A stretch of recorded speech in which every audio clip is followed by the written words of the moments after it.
자, 오늘 본 말씀 예수님께서 12제자를 파송하는 이런 내용의 말씀입니다. 파송하면서 어떻게 준비하고 파송하는 목적이 무엇이며, 그리고 우리가 파송받았을 때 어떻게 복음을 전해야 하는 방법 등등을 여러 가지를 소개하고 있습니다. 12제자를 파송하는 이 내용은 지금 우리에게 적용한다면 지금 우리를 세상 가운데 파송하는 내용인 줄 믿습니다. 저와 여러분 다 예수 그리스도를 영접하는 순간부터 하나님께로부터 이 땅 세상 가운데 파송된 선교사인 줄 믿습니다. 저는 이걸 잊으면 안 돼요. 우리가 내가 누구인가 이것을 잊어버리면 안 됩니다. 세상에 파송된 하나님의 일꾼이 내가 지금 무엇을 해야 되는지, 내가 누구로부터 파송받았는지, 자기의 목적이 무엇인지 이것을 잊어버린다면 이것은 어떤 길 잃은 나그네와 같고 사명 잃은 사명자와 같은 것과 똑같습니다.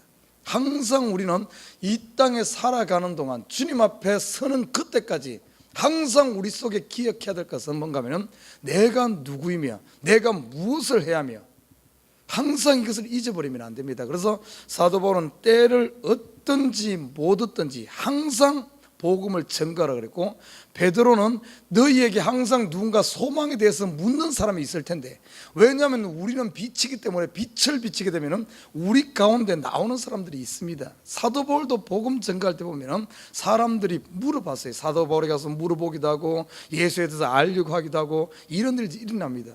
그래서 소망에 대해서 누군가 물을 때 그들에게 소망에 관한 이유를 말할 준비가 항상 돼 있어야 된다, 이렇게 말하고 있어요. 여러분 얼마나 하루에 내가 준비되어 있어 이 복음을 전하는 삶을 살고 있습니까? 꼭 복음은 입술로만 전하는 것이 아니라 우리의 몸으로, 우리의 가슴으로, 우리의 삶으로 전하는 줄 믿습니다.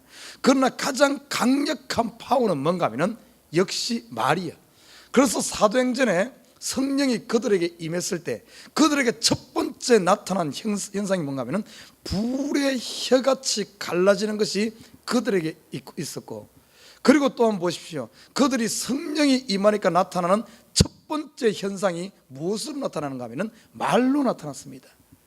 방언을 하고 그 뒤에도 보면은 성령 받은 사람, 예수를 영접하는 사람들에게 나타나는 특징이 뭔가 하면 그들의 입으로 하나님을 찬양하고 하나님을 전가하고 하나님께 영광 돌리고 방언한 이 모습들을 보게 됩니다.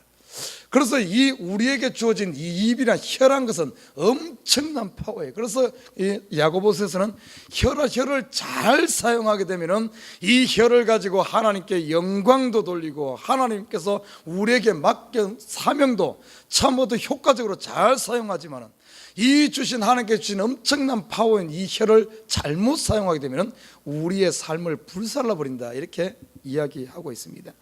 그래서 저와 여러분이 잘 준비되어져 있어야 돼요. 준비돼서 오늘도 하나님께서 우리를 세상 가운데 파송하는 줄 믿습니다. 이 파송은 일회성으로 파송하고 그냥 끝나는 게 아니에요. 계속적입니다. 계속적. 매 순간순간 우리가 기억하는 순간, 하나님의 말씀을 기억하는 순간 우리는 그 순간 새로운 피조물인 줄 믿습니다. 새롭게 파송되는 거예요. 매 순간순간. 자, 그러면 오늘 보면 파송되어지는 제 12제자에게 예수님께서 어떻게 하셨나 한번 살펴보도록 하겠습니다. 먼저 1절에 보면 예수께서 12제자를 불러 모사 모든 귀신을 제어하며 병을 고치는 능력과 권세를 주셨다, 이렇게 말하고 있어요. 그냥 우리 세상에 나가서 너 복음 전하라 이러지 않습니다. 하나님께서는 복음 전하러 가는 제자들에게 먼저 뭘 하는가 하면 empower, 그들에게 파워, 능력을 주시고 힘을 먼저 부어주시는 모습을 보게 됩니다. 오늘 지금 이 모습을 보면 예수님께서 12제자를 보낼 때 귀신을 제어하며 병을 고치는 능력과 권세를 주셨다 그랬어요. 이것은 어떤 의미인가 하면 이들에게 성령을 부어줬음을 말합니다. 그런데 아직까지는 우리에게 내주하시는 그 성령은 아직 임하지 않았어요. 이때는 구약까지는 보면 계속 보십시오. 하나님께서 제자들 아니면 하나님께서 일꾼 선지자들을 쓸 때 그들에게 성령을 부어줘서 그들에게 하나님 말씀을 대언하게 하고, 그들에게 성령을 부어줘서 성령의 힘에 의해서 성경을 기록하게 합니다. 그러나 그때까지 임한 성령은 그들에게 내주하는, 그들 가운데 계속해서 있는 그 성령이 아니었어요. 그 성령은 오순절 다락방에 성령이 임함으로, 그때부터는 그때 임한 성령은, 한 번 임한 성령은 떠나지 않고 영원토록 그들과 함께합니다. 그러나 그 전에는 어떤가 하면 그때 하나님의 필요에 따라서 성령을 부어주는 거예요. 오늘 지금 이 말씀 파송되어지는 이들에게 귀신을 쫓아내는 능력과 아니면 병을 고치는 능력, 권세를 주셨다는 것은, 이 능력은 성령을 부어줬다는 이런 의미입니다. 나중에 보십시오. 오순절 다락방에 성령이 임했을 성령 받은 제자들에게 어떤 역사가 있는가 하면 이 역사가 그대로 일어납니다. 구약의 선자들에게도 똑같이 일어납니다. 그들을 세상 가운데 파송해서 하나님의 말씀을 대언할 때 이 능력이 같이 임합니다. 귀신을 쫓아내는 능력, 그리고 여기 보면 병을 고치는 능력, 이 능력이 임해요. 성령의 능력인 거예요. 그래서 하나님께서 우리를 세상에 보냈을 때는 반드시 뭐부터 주는가 하면 성령부터 주신다는 사실. 성령 주지 않고 하나님께서 일하라 그러지 않아요. 절대 그러지 않습니다. 지금 저와 여러분 하나님께서 성령으로 우리에게 채워주신 줄 믿습니다. 그렇기 때문에 지금 여러분들이 예수 그리스도를 영접하고 예수를 믿고 이 새벽에 와서 예수의 이름으로 기도하고 하나님의 말씀을 믿는 겁니다. 성령이 없이는 이런 일들이 있을 수 없어요. 저 두 가지를 이야기합니다. 오늘 본문에 보면은 귀신을 제어한다. 이 파송되어지는 사람에게 반드시 있어야 되는 능력입니다. 왜 그런 줄 아면 여기서 귀신을 제어한단 말이 어떤 의미겠어요? 우리가 파송되어 가는 세상은 어떤 곳인가 하면은 복음 전해야 되는 복음의 필드는 어떤가 하면은 영적 전쟁이 가장 강한 것을 예견하고 있어요. 다시 말해 우리가 복음을 전하려고 하는 그곳에는 사단이 그들을 잡고 있고, 그 사단을 쫓아내야만, 귀신을 제어해야만 그 복음이 그들에게 들어가지, 귀신을 쫓아내지 않고 귀신을 제어하지 못하고서는 귀신이 뭡니까? 최전방에 어떤 그 마지노선을 그어놓고 귀신이 거기서 어떻게 보면은 우리가 전하려고 하는 복음을, 그들의 귀를 막고 그들의 눈을 가리고 그들의 마음을 완악케 하면서 복음을 듣지 못하게끔 사단이, 귀신이 가로막고 있다는 사실입니다. 그래서 우리가 복음 전하는 영역은 영적인 싸움이에요. 우리가 복음을 전해서 그 영혼이 복음을 받아들인다는 말은 다른 말로 표현하면 그 사람을 잡고 있던 세상의 어둠의 권세, 귀신의 권세가 항복했음을 의미합니다.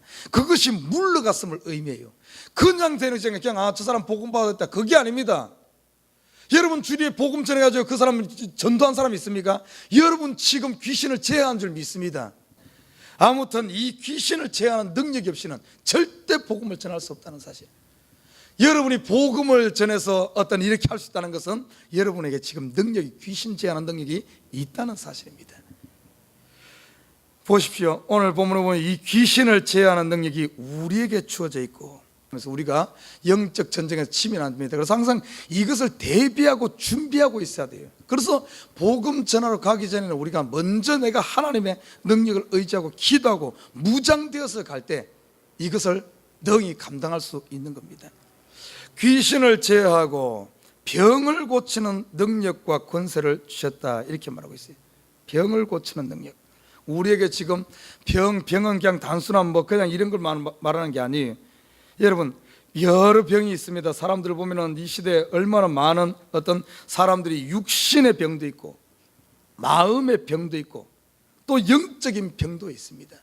이 병을 고치는 능력, 뒤에 보면은 2절에 보면 이렇게 말합니다. 2절에 보면은 하나님의 나라를 전파하며 앓는 자를 고치게 하려고 내어 보내시며, 이것은 어떻게 보면은 하나님께서 우리 복음 전하는 자에게 주시는 목적입니다. 목적. 앓는 자를 고치며 병을 고치는 능력. 자 보십시다. 지금 이 시대에 어떻게 하면 우리가 단순히 병 고친다 그러면 육신의 병만 생각하는데 그러지 않아요. 지금 복음 전하는 사람들이 앓는 자를 고치는 것은 육신의 병만을 말하지 않습니다. 육신의 치유뿐만 아니라 더 큰 치유가 뭔 줄 압니까? 마음의 치유입니다. 마음의 치유. 예수님께서 복음 전할 때 보십시오. 예수님께서 병을 치유할 때 보십시오. 그들의 육신만 치유한 것 아닙니다. 육신을 치유하고 따라 내 믿음이 너를 구원하였으니 평안히 가라 하며 그 마음을 해방시킴으로 말미암아, 그 마음을 자유케 함으로 말미암아 그 마음의 치료, 용서와 위로와 해방, 더 나아가 그들의 영적인 치유. 영적인 치유가 뭡니까? 우리 영적인 치유가 뭐예요? 하나님과 우리 사이가 원수되었던 이것을 화목하게 함으로 말미암아 하나님께로 나아갈 수 있는 이 영적인 치유, 그것으로 말미암아 우리가 구원 얻는 이 영적인 치유가 같이 일어난다는 사실입니다. 육신적인 치유도 일어납니다. 우리가 기도할 때 치유가 일어나요. 이 능력이 우리에게 주어진 줄 믿습니다. 그래서 예수 믿는 사람들 성령의 이끌림 받아서 하는 한마디 한마디는 그 사람을 치유해내는 역사가 있어요. 살립니다. 그들의 마음에 매였던 꽉 쥐고 있던 것들, 이것을 풀게 하고, 그들이 이것을 풀면서가 마음을 열기 때문에 그들이 복음을 받아들이고 교회에 나와서 새 사람이 되는 줄 믿습니다. 이게 어떻게 보면 복음 전하는 목적이에요. 앓는 자를 고치고, 그리고 보면 오늘 2절에 하나님의 나라를 전파하는 한다 그래서 하나님의 나라. 여러분, 하나님의 나라를 전파하는 게 뭡니까? 너무 좀 막연한 것 같은데 하나님의 나라가 뭡니까?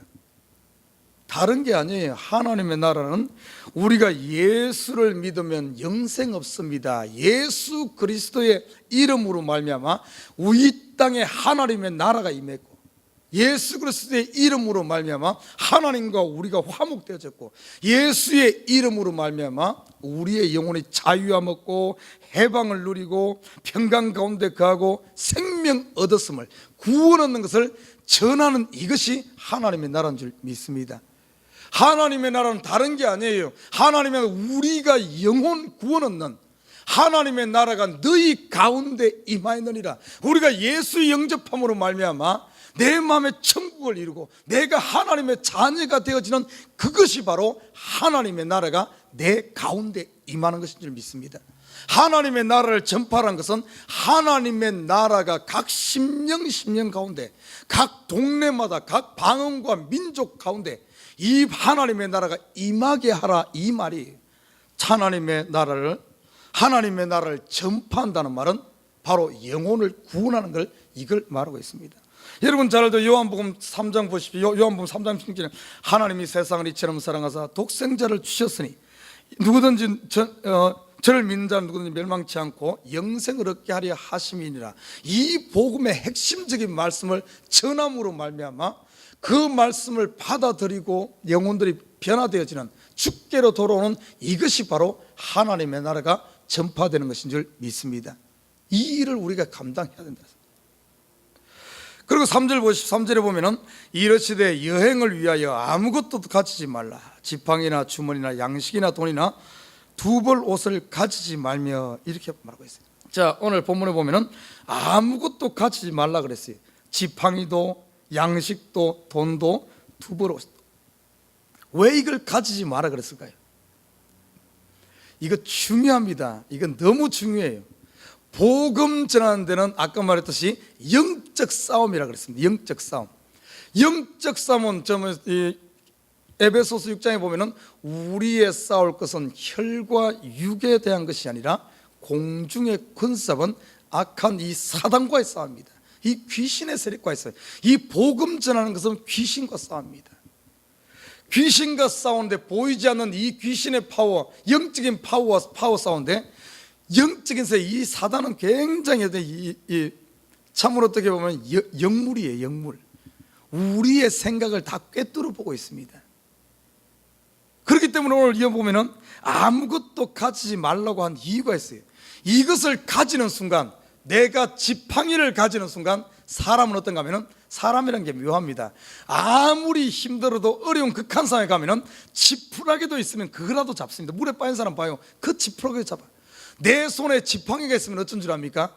영적 싸움인데 지팡이를 의지해. 내 손에 돈이 있으면 어쩐 줄 압니까? 그 돈을 의지해. 내 손에 양식이 있으면 양식을 의지하고 두부로 있으면 두부로 의지하지 다른 것도 있지 않습니다. 이것 떨어져야지 뭘 하나님 의지해.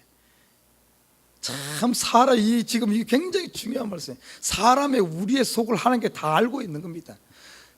이 말은 다른 말로 표현하면 복음 전하는 자는 전적으로 하나님만 의지해야지 다른 것 의지했다가는 복음 전하러 갔다가 상처만 잔뜩 받고 오는 거예요. 내가 100% 하나님 의지하고 하나님만 바라고 전적인 하나님 100% 의지하고 복음을 전해야지 그 영적 싸움에 승리하지, 99% 의지하고 1%를 지팡이를 의지하는 순간 사단은 절대 안 나갑니다. 절대 안 나가요. 우리의 그 1% 모자겠다 그걸 압니다. 그 빈틈을 보고 의심을 집어넣고 절대 안 나갑니다. 100% 의지하고 예수의 이름이 들어갈 때 예수의 이름으로 해야만 되지, 거기에 내 이름, 내 지식, 내 경험, 내 것 이런 거 들어가는 순간 사단이 발악을 하면서 끝까지 안 나가는 거예요. 그래서 복음 전하는 세계는 영적인 전쟁이라는 사실, 그래서 전적으로 하나님 의지. 그래서 보십시오, 구약에 수많은 전쟁이 나옵니다. 수많은 전쟁에서 항상 하나님께서 이야기하는 게 뭡니까? 하나님만 바라고 하나님만 의지하고 하나님만 온전히 바라고 나갈 때는 이스라엘에 무기가 없어도 싸울 군사의 수가 적어도 승리했습니다.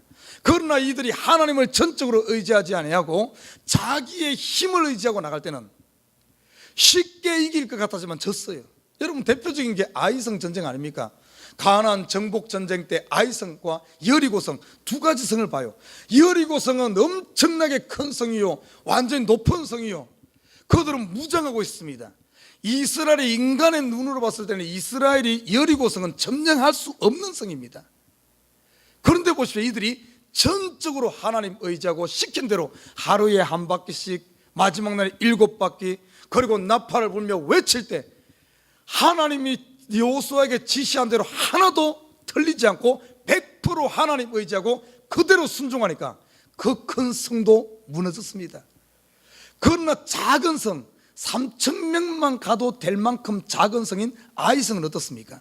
하나님을 의지한 것이 아니라 자기들 힘으로 가서 한 거예요. 우리가 이 정도야 뭐 쉽게 점령할 것 같았지만은 오히려 거기에 무너져, 거기에 어떻게 하면 패하지 않습니까? 이게 바로 영적 전쟁을 보여주는 것이 가나안 전쟁이에요.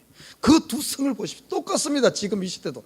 그래서 지팡이 가지고 뭐 가지고 뭐 의지할 것 이런 것, 내 경험과 내 지식, 내가 뭐 말 잘하는 것.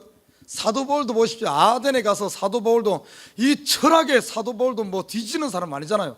자기의 지식과 자기의 학식과 자기의 능력과 자기의 말 잘하는 걸 가서 그 아덴에 가서 그들과 변론하다가 오히려 상처 안 받고 하나도 전도하지 못하고 항복하고 나왔잖아요. 그러나 하나님 전적으로 의지할 때는 안 될 것 같지만 그들이 무너지는 복음을 받아들이는 역사가 있었는 줄 믿습니다. 이 시대 복음 전도 못하는 이유가 뭔 줄 압니까? 너무 예수님의 이 지팡이 가지지 말고 양식 가지지 말고 돈 가지지 말고 두부로 가지지 마라 그런데 우리는 어떻습니까? 이건 너무 많이 가지고 있어. 너무 많이 가지고 있어. 그래서 복음을 전하는데도 그걸 힘을 내가 사장이니까 사장의 힘을 이걸 빌어가지고 총무부는 전도하려고 그래. 그런 게 안 되는 거예요. 아니면은 뭐 내가 뭐 많이 배웠다는, 아니면 내가 돈이 있다는, 아니면 내가 성공했다는, 아니면은 뭐 이런 것 가지고 가서 복음을 전하려고 하니까, 그리고 내 논리와 내 실력 가지고 그 사람을 막 이렇게 하니까 될 것 같지만 안 되는 거예요. 될 것 같지만. 이 시대에 예수님 보십시오. 제자들에게 왜 이야기했겠습니까? 우리가 생각했을 때는 뭐 많이 가지고 가고 뭐 이러면 될 것 같지만 그게 아니에요. 복음자 영적 싸움에서는 전적으로 하나님만 의지해야 된다. 그래서 이런 거 싹 가지지 말고 가라겠어요. 그리고 보십시오. 4절에 보십시오. 4절에 보면 이렇게 말, 어느 집에 들어가든지 거기서 유하다가 거기서 떠나라. 참 중요한 말씀입니다. 이 어디를 가든지 그 집에서 유하다가 거기서 떠나라. 복음 전하러 가는 사람들이 이 집에 들어갔어. 이 집에 들어가니까 겉으로 보기는 좋고 그런 것 같아. 가보니까 집에 들어가니까 불편한 것이 한두 개가 아니야. 음식도 맛도 없고 잠자리도 불편하고 막 기도하려고 하니까 자식들이 시끄럽게 하고 가서 보니까 아이고 이 집에 있다가는 안 되겠다 싶어서 이제 떠나지 말한 거예요. 이 말은 다른 말로 표현하면 어떤 말인 줄 압니까? 복음 전하는 사람들이 찬밥 더운 밥 가리지 말한 겁니다. 형편 보고 그런 건 환경, 형편 이런 거 상황 이런 거 따져가지고는 절대 안 된다는 거예요. 예수님께서 뭐라 그랬습니다. 그러니까 복음 다른 성경에 보니까 복음 전하러 가는 사람에게 뱀같이 지혜로워라. 제가 이 부분을 많이 이야기했어요.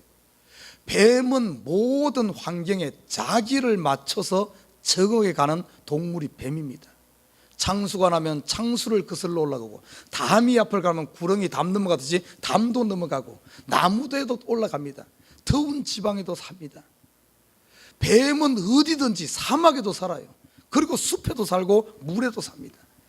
자기를 그 뱀 보십시오. 아무것도 발도 없고 그냥 그 몸 하나 그거 가지고, 그 불편한 그거 하나 가지고도 어느 환경에서 자기를 맞춰서 살아가는 것이, 심지어는 바위 틈에 굴 속에도 삽니다.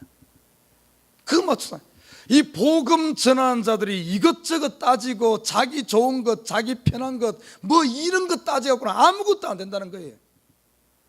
어느 집에 가든지 그 집이 좋든 싫든 그 집이 환경이 어쩌든 그거하고 상관없이 네가 그 환경에 맞추라는 거예요. 환경을 나한테 맞추려고 하지 말고. 어떤 사회 가는데 이 따지는 사람이 있어. 내가 보니까 거기는 교인이 적고, 교회가 어쩌고, 거리가 멀고, 교인들의 나이가 많고. 여러분 이래갖고 뭐 하는 거예요? 어떤 안 되는 거예요. 복음 전하는 사람, 하나님의 사람은 목회자 입장이라면 한 명이든 10명이든 100명이든 하나님이 가라 하면은 그냥 가는 거예요. 하나님이 책임진 줄 믿습니다.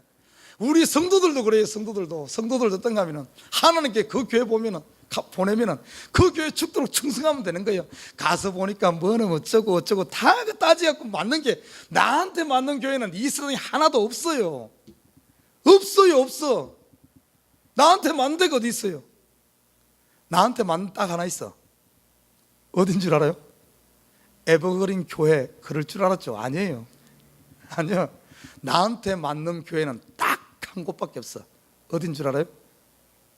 천국입니다. 천국 교회밖에 없어. 그럼 죽는 방법밖에 없어. 그 외에는 안 맞아. 맞는데 하나도 없어요. 그 맞는 데라 그러면 그 거짓말입니다. 내가 맞춰야죠. 내가 복음 전하러 우리 이 땅에 파송된 사람 아닙니까? 뱀같이 지혜롭게 어디를 갖다라도 내가 맞춰야 되는 거야. 오늘 여기 봐요. 여기 어느 집에 들어가든지 거기서 유하다가 거기서 떠나라면 하나님의 때가 되면 하나님께 옮길 때가 있어요. 하나님이 옮기라 그러면 옮기는 거예요. 때가 되면 옮겨요. 그곳에 복음 전할 일이 없으면 다 전하면 가는 겁니다. 어디를 가든지. 교회도 똑같고 목회자도 똑같아요. 나는 우리 식구들이 나를 맞추시길 주님 부탁드립니다. 어떻게 맞추겠어요? 내가 죽으면 되는 거예요. 내가 없어지면 되는 거예요. 그걸 다른 말로는 성령 충만이라고 합니다. 성령에 충만해지면, 성령은 보십시오, 성령을 표현할 때 기름과 같다, 물과 같다, 바람과 같다, 불과 같다 이렇게 말합니다. 이 말은 어른들의 성령의 사람은 형체가 없다는 거예요. 어디든지 물이기 때문에 그릇 담는 용기에 따라서 그냥 맞춰지는 겁니다. 사도 바울은 어떻게 표현한 줄 압니까? 내가 이방인에게는 이방인이요, 야만인에게는 야만인처럼, 유대인에게는 유대인처럼, 배운 사람은 배운 사람처럼, 그들이 나에게 맞추라 그런 것이 아니라 내가 맞춰주면 되는 거예요. 내가 맞춰주면. 목적이 분명한 사람은 내가 맞춰도 전혀 상관없어요.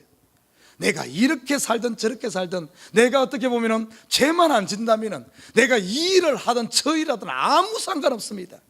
무엇을 하든 우리의 목표가 분명한 사람은 그 영혼을 구원하고 하나님께 영광 돌리는 삶이라면 it doesn't matter. 아무 그래도 괜찮아요. 내가 맞춰도 되면, 내가 이 땅에 평생 거지로 살아도 괜찮아요. 내가 거지로 삶으로 말미암아 하나님께 영광 돌리고 영혼을 구원한다는, 왜 거지로 못 삽니까? 내가 대통령으로 살아도 괜찮아요. 내가 대통령을 통해서 하나님께 영광 돌리고 영혼을 구원할 일어나면, 우리가 누가 잘 살면은 막 예수 믿는 사람들 저 막 시기하고 그럴 필요 없어요. 여러분, 내가 부자로 살아도 됩니다. 부자로 살아도 괜찮아요. 가난하게 살아도 됩니다. 이 일을 해도 괜찮고 저 일을 해도 괜찮아요. 목표가 분명하다면. 오늘 보십시오. 오늘 어느 집에 가든지 그 집에 들어가서 유하다, 거기서 떠나라. 그리고 마지막 한 가지 보면 누구든지 너희를 영접치 아니하거든 그 성에서 떠날 때 너희 발에서 먼지를 떨어버려 저에게 증거를 삼으라, 이렇게 말하고 있어요. 복음 전하는데 핵심 중에 하나가 뭔가 하면, 우리가 가서 복음을 전하는데 그 사람들이 받아들이질 않아. 그러면 그 사람 떠날 때 먼지를 떨어버리라 그랬어. 어떤 의미인 줄 압니까? 느헤미야서에 보면 5장 13절에 보면 느헤미야가 백성들에게 맹세를 시키고, 이 하나님의 말씀대로 이대로 순종하지 않는 사람들은 이처럼 되리라 하면서 그들 앞에서 옷자락을 떨치면서 먼지를 털어버렸어요. 이 말은 어떤 말인가 하면, 이 먼지를 터는 이것을 통해서 그들에게 증거를 삼는데, 어떤 증거인가 하면 하나님의 심판이 있을 것이라는 것에 대한 증거입니다. 복음을 받지 않게 되면 반드시 하나님께서 이 먼지 털어버리듯이 너희들을 먼지 털어버릴 것이다. 하나님의 심판이 있을 것에 대한 경고를 하는 겁니다. 이걸 먼지를 틈으로 말하면 경고를 삼고, 또 한 가지는 이 먼지 튼다는 말은 어떤 의미가 있는가 하면, 여러분 보십시오. 복음을 전하러 가는데 그 사람들이 복음을 받아들이지 않아. 나는 중심을 가지고 마음을 들여서 복음을 전하는데 받아들이지 않아. 여러분 그런 경험 있을 겁니다. 여러분 어때요? 마음에 상처가 됩니다. 왜 저럴까 하며 내 마음에 상처가 돼. 한 두세 번 그런 일을 겪고 나면 다음에 가서는 복음 전하려고 할 때 복음을 못 전합니다. 아이고, 또 받아들이지 않으면 나만 창피한 것 아닌가. 복음을 전해서 그가 받아들이게 되면 참 기쁜데, 받아들이지 않고 괜히 핀잔만 듣고 나면 상처가 돼. 그러면 그 다음에 복음을 못 전하는 거예요. 그래서 어떤가 하면 오늘 먼지를 털어버리라 하는 이 의미 속에는 너희에게 달린 게 아니라 우리가 먼지를 털어버리듯이 내 속에 선입견이라든지 상처라든지 내가 받은 아픔이라든지 이런 거에 대한 복음을 전해서 받아들이지 않음으로 말미암아 온 나의 상처들을 빨리빨리 털어버려야만 그 다음 집에 가서 복음을 전할 수 있지. 그러지 않고 이 먼지 털어버리지 않고 그냥 그대로 쌓이게 되면 복음 전하다가 내가 상처 입는 거예요. 지금 이 시대 교인들이 얼마나 많습니까? 복음 전하면 전도합시다 그러면, 아이 목사님 해도 안 돼요. 왜 그런 줄 알아요? 해도 안 되긴 안 돼도 해야죠. 해도 안 돼요 목사님, 그런 방법 안 돼요. 그 왜 그런 줄 알아요? 전부 어떤가 하면 상처받아가지고 해보니까 안 된다는 그 먼지를 안 털어버리니까 아예 선입견이 나를 사로잡아가지고 복음을 전하지 못하는 겁니다. 오늘 보시 그런 제자들에게 너희 먼지를 털어버리라 이렇게 말하겠어요. 싹 털어버려야 될 줄 믿습니다. 저와 여러분 혹시 지금까지 상처받은 것 있어요? 낙심하지 말아요. 그 받아들이지 않는 것은 여러분이 능력이 부족해서 그런 게 아니에요. 아직 그 사람이 준비가 안 됐든지 때가 안 했어요. 여러분은 이제 우리가 해야 될 일만 하면 되는 거예요. 그래서 이 복음 전하는 사람들은 항상 자기 관리를 할 줄 알아야 돼. 그래서 예수님께서 뭐라 그랬습니까? 뱀같이 지혜롭고 비둘기같이 순결하라 한 것이 뭔가 하면 자기 관리할 줄 알아요. 자기 관리. 일만 실컷 하고 자기 관리 못 해버리면 자기가 결국에는 상처받는 거예요. 이 시대에 너무나 많은 사람들이 주의 일하고 나서 상처받는 사람이 얼마나 많습니까? 심지어는 목사들을 목회하다가 목사가 상처받는 사람도 많아요. 이 시대 교인들이 너무나 상처받고 주의 일 안 하려고 그래. 이게 뭔가 하면 자기 관리를 못해서 그래. 그래서 항상 복음 전하는 사람일수록 어떻게 해야 되는가 하면 하나님 앞에 서는 연습. 예수님도 복음 전하다가 새벽 미명만 되면 하나님 앞에 나와서 하나님 앞에 기도했잖아요. 그것도 같은 맥락에서 볼 수 있어요. 예수님께서 그 많은 사람들에게 떡을 공급하고 병자를 치우고 하나님 복음을 전해 그 안 받아들였잖아요. 그래서 얼마나 상처해요. 새벽에 나와서 하나님께 그걸 다 털어내는 거예요. 사랑하는 우리 식구 여러분, 매일매일 먼지를 털어버릴 수 있는 여러분의 마음을 정화시켜서 정말 비둘기같이 순결한 심령, 새로운 심령 유지하시기를 주님으로 부탁드립니다. 이렇게 할 때 우리를 통해서 하나님의 나라가 확장되어지고 병자들이 치유되어지고 사는 역사가 일어나는 줄 믿습니다. 여러분 기억하십시오. 우리는 파송된 하나님의, 어떻게 보면 하나님의 일꾼이라는 사실, 하나님의 선교사라는 사실, 이 사명자들입니다. 사명을 잊어버리지 말고 오늘 하루 삶 가운데서도 세상 가운데 복음의 증인으로서는 저와 여러분 되시기를 주님을 부탁드립니다.